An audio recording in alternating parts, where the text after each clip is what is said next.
우리 기독교에서 세상은 하나님 나라 천국과 상반된 곳으로 이해하고 있습니다. 왜냐하면 에덴 동산에서 아담과 하와는 하나님이 주신 그 은혜와 복을 스스로 포기하고 또 불순종함으로 결국 죄악을 짊어지고 또 죄인의 몸으로 살아가게 된 곳이 세상이기 때문입니다. 마치 광야와 같이 이 땅에 풀과 엉겅퀴만 가득하고 수고하고 땀 흘려야 먹을 것을 얻는 고통의 시간, 광야의 장소가 바로 세상입니다. 에덴 동산에서는 하나님과 함께 지낼 수 있었습니다. 하나님의 은혜를 누릴 수 있었습니다. 하나님의 기쁨을 함께 할 수 있었습니다. 그러나 이 세상에서는 버림받은 인생, 또 하나님의 은혜와 사랑을 경험할 수 없는 어두움에 쌓인 세상을 맞게 된 것이죠. 한마디로 말하면 세상 속에서는 하나님의 은혜를 찾을 수가 없는 곳이 됐어요. 하나님과 단절된 장소, 바로 그 세상. 그런데 하나님은 이런 세상을 사랑하셔서 아담과 하와 하나님의 형상대로 만드신 인간을 다시 살리시고 하나님의 형상을 회복하시기 위해서 구원의 계획을 세우시고 구원의 역사를 이루어 주셨습니다. 그 바로 구원의 역사의 완성이 바로 예수 그리스도 메시아로 오신 주님께서 이 땅에 오심으로 구원의 역사가 시작되었고 이 땅에 다시 구원의 문이 열리게 된 것입니다. 그런데 세상 사람들은 그런 하나님을 만날 수 없었습니다. 또 그런 하나님이 찾아오셨음에도 불구하고 깨닫지 못했습니다. 요한복음엔 분명히 이 상황을 또 이 세상의 처지와 형편을 기록하고 있습니다. 요한복음 1장 1절로 5절에 보면 태초에 말씀이 계시니라. 이 말씀이 하나님과 함께 계셨으니 이 말씀은 곧 하나님이시니라. 그가 태초에 하나님과 함께 계셨고 만물이 그로 말미암아 지은 바 되었으니 지은 것이 하나도 그가 없이는 된 것이 없느니라. 그 안에 생명이 있었으니 이 생명은 사람들의 빛이라. 빛이 어둠에 비치되 어둠이 깨닫지 못하더라. 죄악으로 어두워진 세상은 하나님을 알지 못한 채 살아가는 곳이 되어버렸습니다. 그래서 하나님께서는 바로 이 어둠을 깨치고 세상을 밝히고 구원해 주시기 위해서 예수 그리스도를 보내주셨습니다. 주님이 빛으로 오셨습니다. 지금 우리는 강림절을 보내고 있는데 이 강림절의 바로 주제는 빛입니다. 오늘 이 촛불이 4개가 다 밝혀졌어요. 이제 주님이 이 땅에 오심으로 구원의 빛이 이 땅에 임함을 의미하는 것이고 그 빛은 구원을 상징하는 것이고 예수께서 오심으로 구원의 완성을 이루어 주셔서 누구든지 예수 그리스도의 이름을 부르는 자마다 구원을 얻는 은혜를 허락해 주셨습니다. 오늘 이 은혜가 여러분 가운데 다 임하였음을 믿으시고 감사와 기쁨으로 주님 오신 성탄을 맞이할 수 있는 여러분 될 수 있기를 간절히 축원합니다. 모세는 하나님의 택한 사람이었습니다. 오늘 스테반의 설교에서 모세 이야기가 길게 기록되어 있어요. 다른 설교 내용보다 모세 인물의 긴 이유는 모세는 구약의 모세는 신약의 예수님을 대비하여서 표현하는 인물 중에 하나입니다. 모세가 하나님의 택한 사람으로 이스라엘 백성들을 구원하여 가나안 땅으로 인도할 사람이라는 것을 사람들은 알지 못했어요. 모세조차도 알지 못했습니다. 그런데 그는 하나님의 뜻과 계획 속에서 이스라엘 백성을 인도할 자로 쓰임받게 된 것이죠. 이렇게 하나님의 구원과 은혜를 깨닫지 못한 세상 가운데 하나님의 뜻과 하나님이 보낸 사람들이 있었다는 사실입니다. 그리고 이 사실을 아는 사람도 있었다는 것이죠. 예수님께서 메시아로 오실 것을 세례 요한은 알고 있었습니다. 그래서 주님이 오시기 전에 광야에서 외치는 자의 소리가 되어서 예수 그리스도의 오심을 선포했어요. 마가복음 1장 7절로 8절에 그가 전파하여 이르되 나보다 능력 많으신 이가 내 뒤에 오시나니 나는 굽혀 그의 신발끈을 풀기도 감당하지 못하겠노라. 나는 너희에게 물로 세례를 베풀었거니와 그는 너희에게 성령으로 세례를 베푸시리라. 세례 요한이 이렇게 자기 뒤에 오실 메시아 예수 그리스도가 오실 것을 어떻게 알았느냐? 이것은 이미 하나님의 계획과 뜻이 그의 부모님에게 이미 임했다는 사실이죠. 세례 요한의 부모인 사가랴와 엘리사벳, 나이 들어 늙어 아이를 갖지 못했던 그에게 하나님께서 은혜를 주셔서 잉태하게 하셨고 아이를 갖게 하셨습니다. 그리고 복중의 아이가 있을 때에 마리아가 찾아옵니다. 예수의 어머니 마리아가 찾아왔을 때 이미 메시아로 오실 예수를 알고 고백합니다.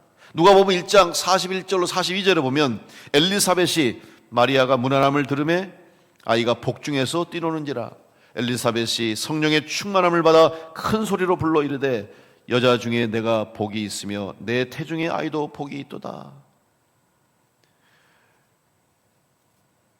세례 요한의 부모도 하나님의 뜻을 알고 또 나아가서 장차 오실 예수 메시아를 이미 알고 있었고 또 예수의 육신의 어머니 부모 마리아와 요셉도 이 사실을 알고 있었어요. 예수님께서 태어나실 때가 되었을 때 예수님이 오실 것을 아는 사람 중에 하나가 또 있었죠. 바로 하늘의 별을 연구하던 동방 박사들입니다. 이 동방 박사들이 이상한 징조를 봅니다. 그리고 그 이상한 별을 따라서 이건 분명히 이 땅에 위대한 인물, 온 땅에 왕이 태어날 것이다. 그 별을 따라서 여행을 하고 예루살렘까지 향하게 되죠. 또한 예수님이 태어나시는 밤에 밖에서 들에서 양을 치던 목자들이 천사들의 전하는 소식을 듣고 이 땅에 메시아라 예수님이 오신 것을 알고 경배하게 됩니다. 그럼 이런 모든 어둠에 있는 세상은 다 알지 못했어요. 예수님이 오시던 베들레헴 말고에도 세상 사람들은 그때 예수님 태어나실 때도 다 잠들어 있었고 주님이 이 땅에 오시는 날에도 세상은 알지 못했습니다. 그런데 어떻게 이런 사람들이 알 수 있었을까? 중요한 것은 이들이 예수의 오심과 메시아의 오심을 알 수 있었던 것은 그들의 지식과 그들의 노력이 아니에요. 바로 하나님이 주시는 하나님의 말씀을 믿음으로 받은 사람들이 바로 예수의 오심을 알게 되었고 주님을 만나게 되었고 주님을 예배할 수 있는 은혜를 얻게 된 줄로 믿습니다. 먼저 이들에게 하나님 말씀이 선포됐어요. 하나님 말씀이 전해졌어요. 그런데 중요한 것은 그들이 하나님의 말씀을 들을 수 있는 귀가 있었다는 것이죠.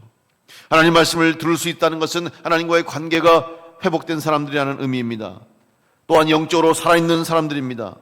영적인 사람으로 하나님 말씀이 전해졌을 때 그것을 믿음으로 받았다는 사실입니다. 다시 말하면 믿음이 있는 사람만이 하나님의 말씀을 듣게 되는 것입니다. 세상에 수많은 사람들이 하나님 말씀을 듣습니다.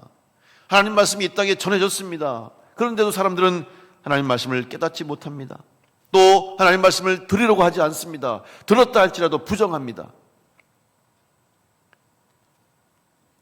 그럼 가장 대표적으로 하나님 말씀이 전해졌음에도 불구하고 하나님이 계신다는 것을 증거로 보여줬음에도 불구하고 믿지 않는 대표적인 사람이 있었죠. 바로 모세를 대적했던 바로 아닙니까?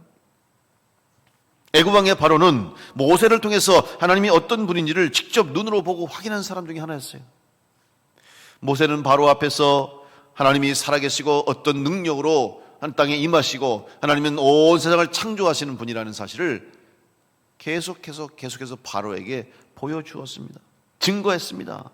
그럼에도 불구하고 바로는 마음이 완악해져서 모세를 통해서 역사하신 하나님의 증거와 기사와 이적을 보고도 모른 척하고 부정하고 결국은 하나님을 인정하지 않았습니다. 신명기 34장에 보면 모세의 마지막 죽음을 기록하고 있습니다. 하나님께서 이제 모세가 느보산에 올라갑니다. 그리고 여리고 맞은편 비스가 산 꼭대기에 섰을 때에 하나님은 모세를 부르십니다. 이제 너는 내 사명을 다했다. 내가 너를 데려가겠다. 그리고 모세가 세상을 떠납니다. 저는 성지순례를 가서 이 느보산에 가서 모세의 선 자리에 섰을 때 참 많은 생각을 했어요. 여러분, 모세가 이스라엘 백성들을 출애굽시켜서 광야 40년의 세월을 통과하게 하죠. 목적은 하나님이 허락하신 가나안 땅에 인도하는 거였어요.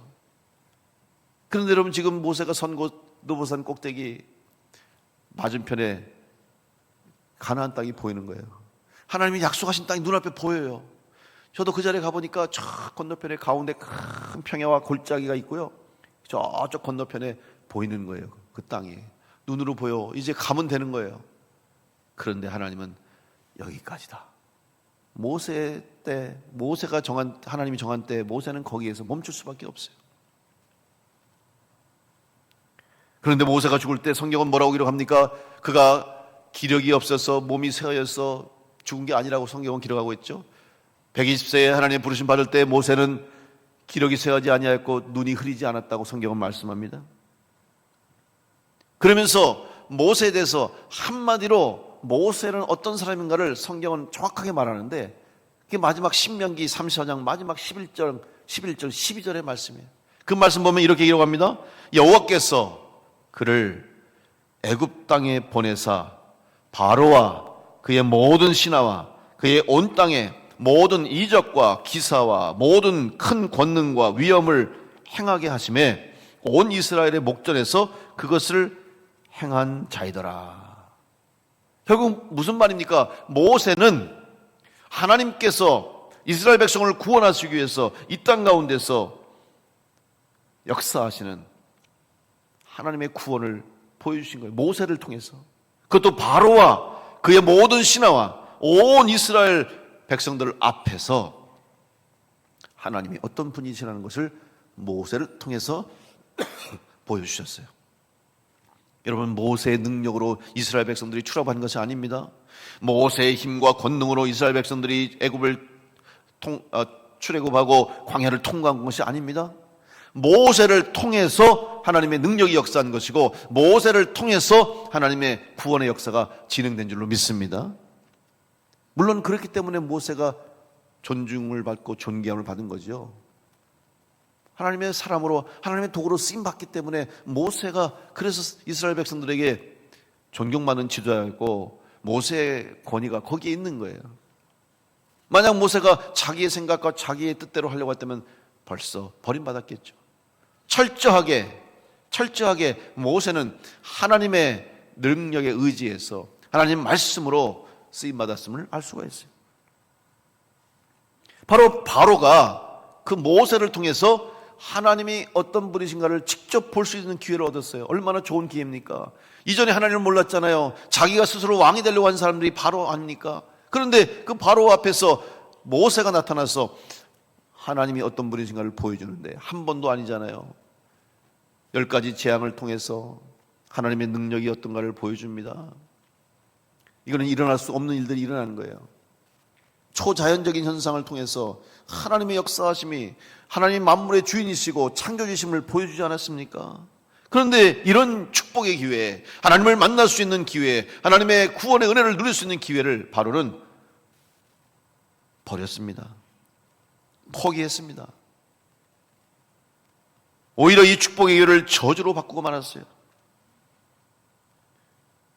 바로 신명기 3, 4장에 기록된 말씀에 보면 이적이라고 하는 단어가 나오는데, 여러분, 이적이라는 단어는 히브리어로 오트라고 하는 단어인데, 이 뜻이 뭐냐면 신호와 또는 표적, 표시라는 뜻이에요. 사인이라는 의미고 마크, 여러분 책을 읽다가 중요한 부분에 줄을 치잖아요. 그리고 체크하잖아요. 똑같은 거예요. 지금 바로에게 모세를 통해서 하나님이 사인을 주신 거예요. 하나님께서 그에게 표시를 해주신 거예요. 그런데 바로는 그 사인을 무시했어요. 그 사인을 못 본 채 했어요. 결국 구원의 은혜를 놓치고 생명의 길을 놓치고 죽음을 맞게 되지 않았습니까? 가장 사랑하는 아들 장자의 죽음을 맞게 되었고, 또한 홍해를 건너는 이스라엘 백성들을 죽여가다가 다 수장되는 불행한 인생을 맞게 된 거 아닙니까? 여러분, 오늘 우리 앞에 하나님의 사인이 있습니다. 여러분 앞에 하나님이 보여주시는 표적이 있습니다. 하나님의 말씀이 있습니다. 그 말씀을 들으시고 그 말씀을, 하나님의 역사하시는 구원의 능력을 보시고, 특별히 이 땅에 오신 예수 그리스도를 통해서 우리에게 역사하시는 하나님의 구원의 은혜가 임함을 믿으시고, 여러분, 하나님의 말씀에 순종함으로 또 그 구원의 은혜와 축복의 기회를 놓치지 않고 끝까지 구원의 은혜로 살아갈 수 있는, 그래서 하나님 앞에 설 때 칭찬받고 또 하나님이 약속하신 그 은혜와 복을 누릴 수 있는 믿음의 성도들로 살아갈 수 있기를 간절히 축원합니다. 하나님께서 사용하시기 위해서 택한 사람들은 모두 다 하나님을 만난 사람이며 하나님 말씀을 들은 사람이고, 더 나아가서 하나님 말씀을 믿음으로 받은 사람들입니다. 또한 하나님의 말씀을 듣고 끝난 것이 아니라 결단한 사람이라는 것을 알게 됩니다. 말씀을 듣는 것으로 그친다면 아무런 일도 일어나지 않습니다. 하나님 말씀을 믿음으로 듣고 스스로 결단해야 된다는 사실을 우리는 성경을 통해서 알 수 있어요. 오늘 사도행전 7장에 이르된 스데반의 설교 중에 모세를 증거하면서 모세의 나이가 40이 되었을 때에 형제 이스라엘 자손을 돌볼 생각이 났다라고 기록하고 있어요. 모세의 마음속에 깨닫게 된 것이죠. 하나님이 나에게 이스라엘 백성 내 동족들을 구원할 자로 나를 보내셨구나 깨닫게 된 거예요. 그 계획 속에서 모세는 왕궁에서 자라 40년을 지냈습니다. 장성한 때가 됐죠. 그때 모세가 무슨 생각이냐, 돌볼 생각이라는 말을 하고 있어요. 돌볼 생각이라는 단어를 성경에 보면 영어 성경 NIV에서는 이 단어를 결심하다, he decided라고 했어요. decided라는 결심하다, 결단하답니다. 깨달았지만, 말씀을 들었지만 들은 것으로 끝나는 것이 아니라 결단했어요. 그리고 공동 번역에서는 이렇게 번역합니다. 동족 이스라엘 사람들을 돌보아 주기로 마음 먹었습니다. 마음을 먹었다고 기록하고 있는 거예요. 아무리 모세가 하나님 말씀을 들었어도 또 하나님 말씀을 깨달았어도 그것을 인정하지 않고 결정하지 않으면 안 되는 거죠. 결단했다 하는 것이죠. 예수님이 태어나시기 위해서도 많은 사람들의 결심과 결단이 요구되고 있습니다. 먼저 육신의 부모였던 마리아와 요셉도 예수가 예수의 부모가 될 것이라는 소식을 듣고 그들은 결단했습니다. 참 어려운 상황 아닙니까? 힘든 상황 아닙니까? 결혼식도 하지 않았는데 아이가 생겼다고 하는 것은 그 당시에 큰 범죄요. 잘못하면 목숨까지도 잃을 수 있는 그런 사실이기 때문에 이것을 받아들이는 것이 쉽지 않았습니다. 누가복음 1장 30절로 33절에 이렇게 말합니다. 천사가 이르되 마리아여 무서워하지 말라. 내가 하나님께 은혜를 입었느니라. 보라 내가 잉태하여 아들을 낳으리니 그 이름을 예수라 하라. 그가 큰 자가 되고 지극히 높으신 이의 아들이라 일컬어질 것이요 주 하나님께서 그 조상 다윗의 왕위를 그에게 주시리니 영원히 야곱의 집을 왕으로 다스리실 것이며 그 나라가 무궁하리라. 마리아는 남자를 알지 못하는 여자가 어떻게 이런 일을 당할 수 있습니까? 라고 물었어요. 그때 천사가 성령이 내게 임하고 하나님의 능력이 너와 함께 할 것을 말합니다. 그래서 마리아는 그 말씀을 듣고 믿음으로 결단한 것입니다. 또한 세례 요한의 어머니도 늙어서 임신할 수 없을 때에 아들을 배웠습니다. 그리고 하나님의 모든 말씀은 능치 못함이 없다고 임신 중에 찾아온 마리아를 향해서 선포합니다.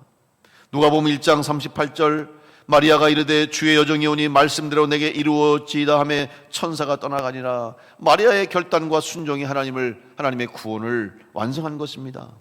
순종은 믿음의 결단을 통해서 이루어지는 것입니다. 하나님의 사람으로 쓰임받는 사람들은 하나님의 뜻을 알아야 합니다. 그리고 내가 알고 있는 하나님의 뜻과 계획을 믿어야 합니다. 또한 믿음으로 하나님께서 요구하시는 일들을 실천하기 위해서 결단으로 순종해야 됩니다. 여러분, 성탄을 묘사한 그림에 빠지지 않는 사람들이 있죠. 요즘은 크리스마스 카드를 이제 많이 보내지 않습니다. 다 카톡이나 문자나 SNS를 보내잖아요.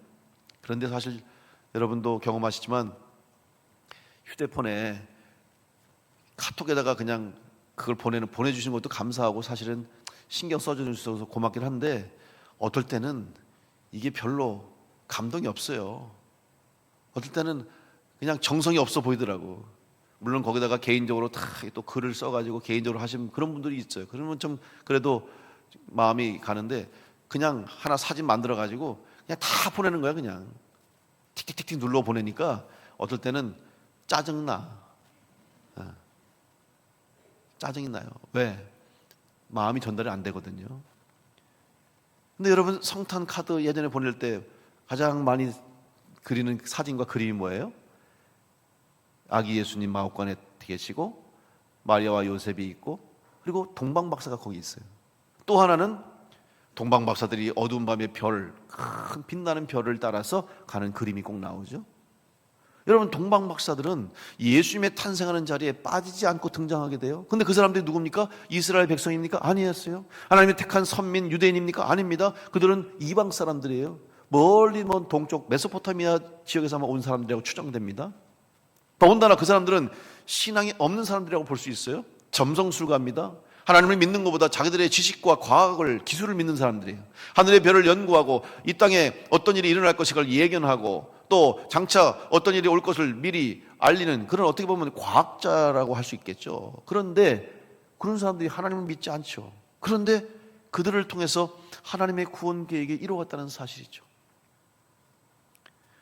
이제 그들이 그 별을, 이상한 별을 보고 분명히 이 땅에 위대한 인물, 왕이 태어날 것이라고 알고 그 별을 쫓아서 가다가 결국 유대 땅까지 온 거예요. 그들의 생각에는 이 정도의 인물이면 분명히 왕이다. 그러니까 왕궁에 가면 이제 태어날 왕이 있지 않을까. 가서 헤롯을 만납니다. 그리고 헤롯에게 하는 말이, 어디 유대인의 왕으로 태어날 사람이 누굽니까?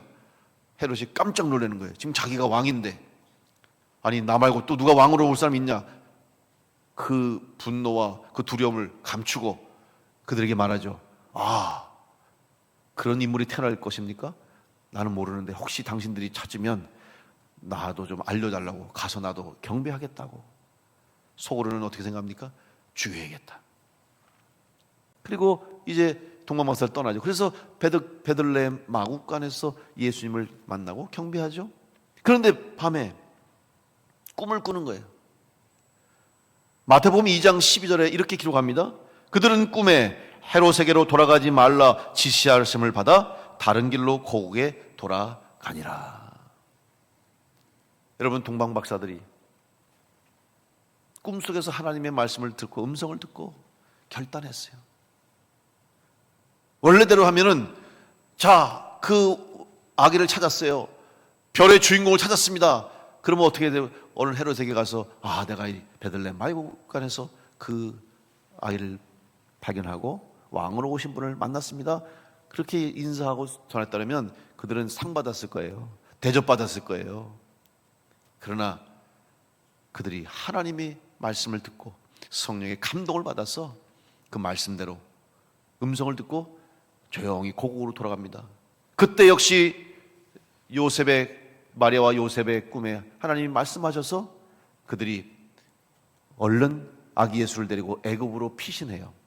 그래서 그 당시에 헤롯이 늦게 그 사실을 알고 그 지경에 태어난 아이들을 싹 다 죽이는 거예요. 2살 미만 아이들을 다 죽였지 않습니까?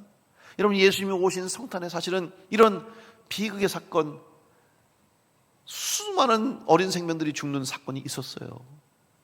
희생이 있었다는 사실이죠.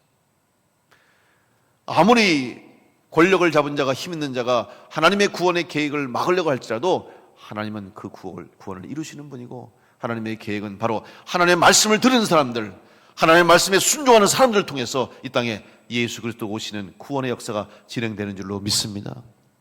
우리의 생각이 아닙니다. 우리의 뜻이 아닙니다. 여러분, 모세도 나이 40에 자기가 결단했어요. 생각했어요. 그래서 내가 내 힘으로, 그때 모세의 생각은 뭐냐? 내가 이제 바로의 왕궁에 거하는 자로, 이집트의 왕자로 내가 힘이 있고 내가 권력이 있으니 우리 동족을 살려야 되겠다. 자기의 힘을 의지했어요. 그에 대해 40에 깨달은 다음에는 자기의 능력을 의지했어요. 자기의 생각을 따랐습니다. 하나님은 철저하게 막으셨어요. 살인자의 신분을 가지고 살인자가 돼서 결국 미디안 광야로 40년 세월을 보냈습니다. 그 40년 세월 동안 모세는 무슨 생각했어요? 나는 할 수 없어. 이제 나는 끝났어. 나는 아무것도 할 수 없는 존재야.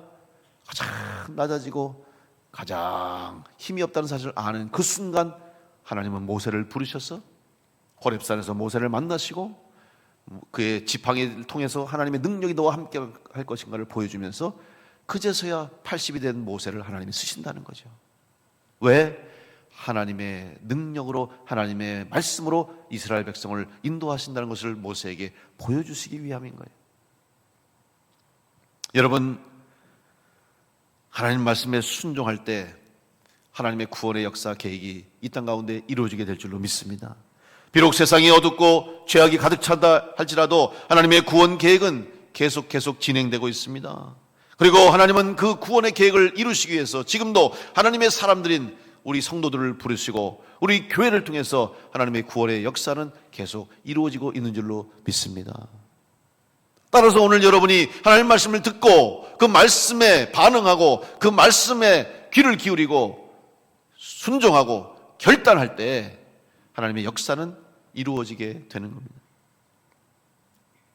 우리를 부르는 이유가 무엇입니까? 바로 하나님의 구원의 계획을 이루시기 위해서 이 땅에 오신 예수 그리스도의 목적, 예수 그리스도의 뜻을 우리가 따라서 이 땅에서 구원의 역사를 이루어가기 위해서 하나님이 여러분을 부르시고 우리 교회를 세워주신 것입니다. 우리는 하나님의 택하신 하나님의 자녀임을 믿고 하나님의 일에 믿음으로 순종해야 합니다. 베드로전서 2장 9절에서 분명히 우리에게 말씀합니다. 그러나 너희는 택하신 족속이요 왕같은 제사장들이요 거룩한 나라요 그의 소유가 된 백성이니 이는 너희를 어두운 데서 불러내어 그의 기이한 빛에 들어가게 하시니에 아름다운 덕을 선포하게 하려 하심이라. 여러분을 부르시고 우리 교회를 세우시고 우리 성도들을 부르시는 하나님의 뜻이 분명하게 선포되고 있습니다. 이제 여러분에게 하나님이 맡겨주시는 사명, 바로 구원의 사명이 이 땅을 구원하시기 위한 하나님의 뜻과 예수 그리스도를 통해서 죄인들이 의인으로 변화되는 그 사명을 감당하기 위해서 우리 모두를 부르셨음을 믿으시고 여러분에게 주신 영적 책임을 감당하는 성도가 될 수 있기를 간절히 축원합니다. 영적 책임이 무엇입니까? 결단하는 것이에요. 여러분, 아담과 하와가 왜 범죄했습니까? 영적 책임을 포기했어요. 하나님이 선악을 알게 하는 열매를 따먹지 말라고 했을 때 책임을 준 거예요. 스스로 결정하고 판단할 수 있는 책임을 주었어요. 자유의지라고 하는 책임을 줬는데 아담과 하와는 그것을 범죄하는 데 썼다는 사실이죠. 죄의 유혹이 있어도, 뱀의 유혹이 있어도 그것을 넘어가지 않고 오히려 책임감을 가지고 믿음을 지켰으면 추방되지 않았을 텐데 영적 책임을 망각한 것입니다. 오늘 여러분에게 주신 하나님의 영적 책임이 무엇인가를 깨닫고 하나님의 말씀을 듣고 믿음으로 결단하고 순종함으로 이 땅에 오신 예수 그리스도의 구원의 빛을 비추는 복된 성도와 우리 교회가 되기를 간절히 축원합니다. 모세를 통해서 하나님의 뜻이 이 땅에 이루어진 것처럼 또 모세의 계획 속에 하나님께서 역사하시고 함께 하셔서 그를 통해서 이스라엘 백성들을 광야를 통과하게 하시고 가나안 땅까지 인도할 수 있도록 하나님이 쓰신 것처럼 오늘 우리의 삶, 여러분의 삶, 성도의 삶, 또 우리 교회가 이 어두운 세상 가운데 세상 사람들은 깨닫지 못하고 아직도 하나님의 구원의 은혜를 깨닫지 못하고 아직도 예수의 오심이 무엇인지 알지 못하는 수많은 사람들에게 성탄의 기쁨을 알리고 복음을 전하고 구원의 은혜를 끼칠 수 있도록 우리 모두를 부르셨음을 믿으시고 여러분 믿음으로 결단하시고 믿음으로 순종하시고 하나님 말씀을 들음으로 그 말씀대로 행하는 성도가 되어서 이 땅 가운데 하나님의 구원의 역사가 계속될 수 있도록 사도행전의 역사가 계속 써나갈 수 있도록 그 귀한 일에 쓰임받는 우리 교회와 성도를 될 수 있기를 간절히 축원합니다.